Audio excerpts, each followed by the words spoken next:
ngapain? Ini nih aku lagi baca berita tentang bedol desa.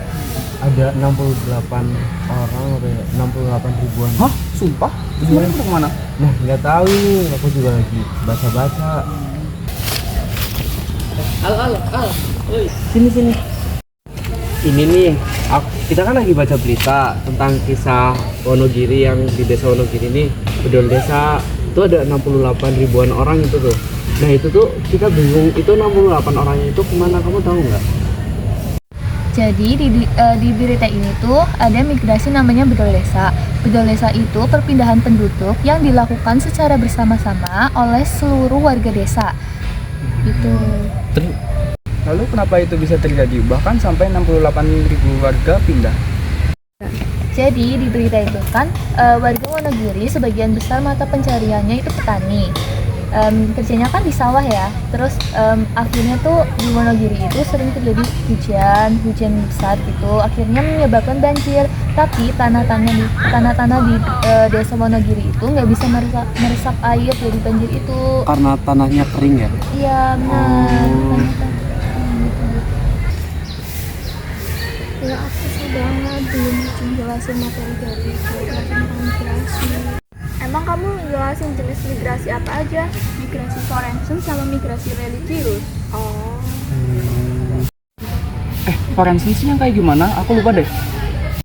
Jadi migrasi forensen itu perpindahan penduduk dari desa ke kota secara bolak-balik atau dilaju.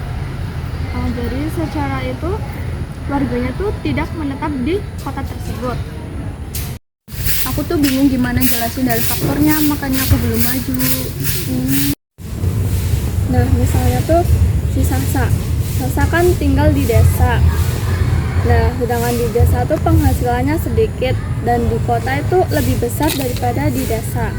Nah, si Sasa tuh memutuskan untuk bekerja di kota karena yang gajinya lebih besar.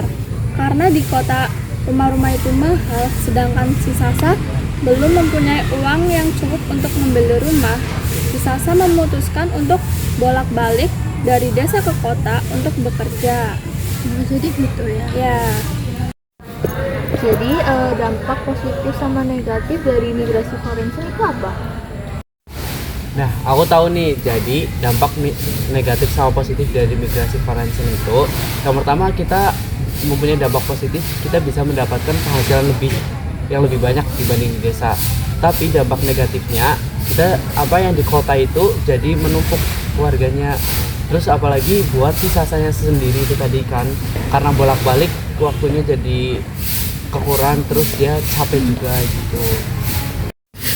kalau migrasi religius itu perpindahan karena faktor agama bukan sih? Iya, betul. Kan kata kalian kan benar karena faktor apa? Agama. Itu kenapa harus pindah ya? Tadi pertanyaannya kenapa harus pindah ya? Iya. Jadi itu kayak di Indonesia kan ada bermacam-macam agama nih yang kita ketahui. Mungkin kayak dari si A ini itu tinggal di daerah yang agamanya beda. Nah, si A itu pengen lebih memantapkan agamanya, makanya dia pindah ke agama yang lebih mendukung dia, lebih mendorong, memotivasi gitu, biar dia bisa bebas beragama juga gitu. Lalu dampak negatif dan positifnya dampak religius itu apa? Dampak positifnya itu orang itu tuh bisa mendapatkan religi agamanya secara matang. Kalau dampak negatifnya itu ya dia itu orang itu harus beradaptasi sama lingkungan di sana. Nah, jadi gimana nih? Kamu udah paham belum? Kayak aku jadi paham banget. Nah, nanti aku di sini mau maju. Ya, semangat ya. Ya, makasih. Sama-sama. Ya.